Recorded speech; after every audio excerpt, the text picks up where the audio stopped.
Let me tell you of a man whose name once echoed louder than the clash of blades and the roar of thunder. His name was Xian Wuguang, born under the Red Star in the province of Jianan in the twilight years of the Han. He was no ordinary man. It is said that when he first took up a sword at the age of 14, the steel itself trembled in reverence. His arms like braided iron, his gaze sharp enough to pierce through lacquered armor and deeper still into the hearts of men. By the age of 25, 144 battles were carved into the chronicles under his command and lost. Not once did the enemy banner stand taller when Xian Wuguang marched. He was called Chang Long, the spear dragon, for his spear was said to strike as swiftly as lightning cutting across summer skies. Even the emperor, the son of heaven himself, lowered his eyes when Wuguang approached the Jade Court, for the warlord's will was unshakable and his victories undeniable. But, fate, as it often does, writes its tales with an ink we mortals cannot see at first glance. It all changed on a day bathed in the dying gold of autumn. Wuguang was returning from the northern frontier, dusted in glory after crushing the rebellious tribes of the steppes.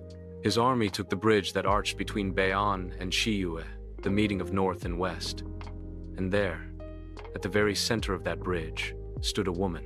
She was barefooted, her silken robes torn by wind and journey, her hair cascading black as night itself.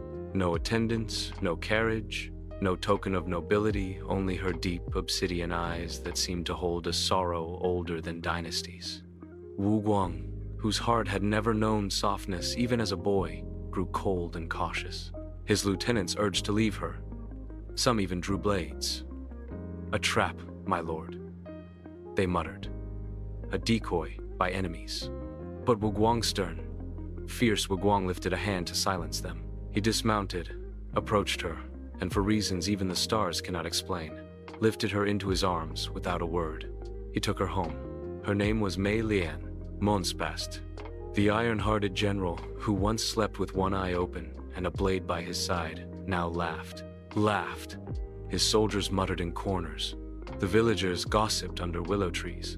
The innkeepers sang songs of how Chang Long, the spear dragon, had been ensnared not by sword or strategy, but by a woman's gaze. Yet Wuguang cared not. He and Mei Lian became inseparable as though two souls finally remembered their old dance. Their marriage was a grand affair. Envoys from as far as the Goryeo and beyond came to witness it. For months, across Asia, her beauty and his devotion became legend. But 5 years later, the tapestry began to fray. Wuguang's strength faltered. His unbroken streak shattered, nearly slain in an ambush during the Battle of Red Pines. He lost his touch on the battlefield. The emperor, whose patience was thin, stripped him of command and replaced him with a younger, hungrier general. The once mighty warlord retreated to his manor by the river's bend. There, wine cups replaced swords, and melancholy drowned all laughter. Yet Mei Lian, faithful Mei Lian, she never left his side. She brewed his medicines, sang him old folk songs, and whispered hope into his ears. But it was as though shadows clung to Wuguang tighter each day. Then began the dreams. Night after night, Wuguang jolted awake in sweat, gasping as if his soul was being torn apart. He dreamed of Mei Lian chasing him through bloodied fields, her feet barely grazing the ground, her eyes hollow, lips whispering words he could not understand. He confided in his old companions. Veterans, scarred and superstitious. They did what men often do, they poisoned his heart with suspicion. "She is a fox spirit," one said. "She bewitched you," another muttered. "It is because of her that your strength withers." And so, beneath the ancient oak tree in his courtyard, under the jade moonlight, Wuguang sat alone, wine staining his lips, memories clawing at his mind. He thought long and hard. He remembered who he was before Heron Breakable, unstoppable. He convinced himself, she is the cause. That very night, with trembling hands but a resolved heart, Wuguang took his ancestral dagger, and as Mei Lian brewed tea by the dim lantern light, he approached her silently. He struck. Once, twice, a dozen times. Her eyes widened not in fear but in sorrowful understanding. She did not resist. He wept as he chopped her body into pieces, his tears falling onto her lifeless skin. By dawn, he He carried her remains to the river behind their manor and cast them into the deep, cold waters where lilies floated.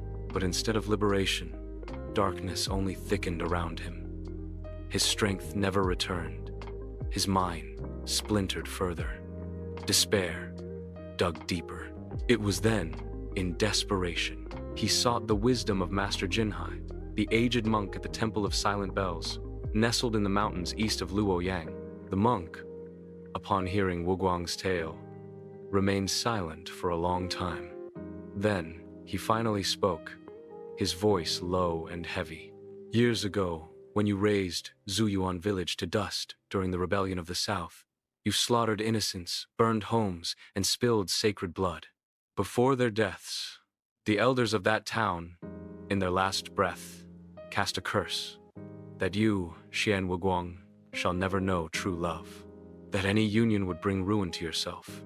Mei Lian was not your downfall. She was your redemption. You destroyed what heaven gave to break the curse by kindness. You alone are the architect of your ruin. The words fell on Wuguang like 1,000 arrows. He staggered back to his manor, hollow and broken. He drank endlessly, the wine mixing with his tears. By candlelight, on parchment thin as rice skin, he wrote a final letter.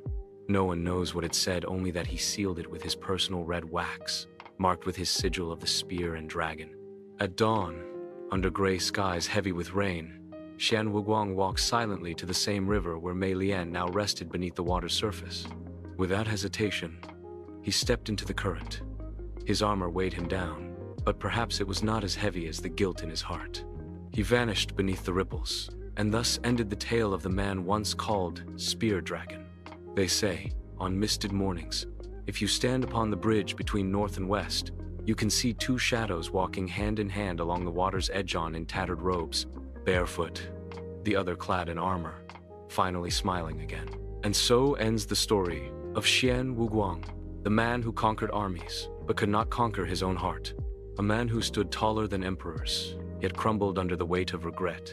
A warlord whose legacy is not carved in stone or sung in victory songs, but whispered in the winds that brush the old bridge between north and west. Let this tale echo beyond the veil of time. Strength without wisdom is but a sword without a handle. Power without love is a kingdom without walls. And no curse laid upon us by others is greater than the one we craft with our own hands. They say.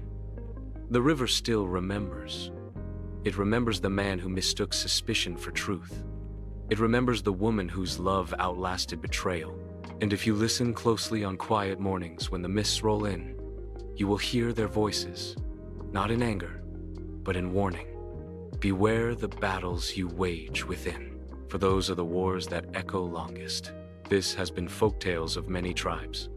I am your storyteller. And until we meet again, remember, some stories are not just told. They are warnings carried by time itself.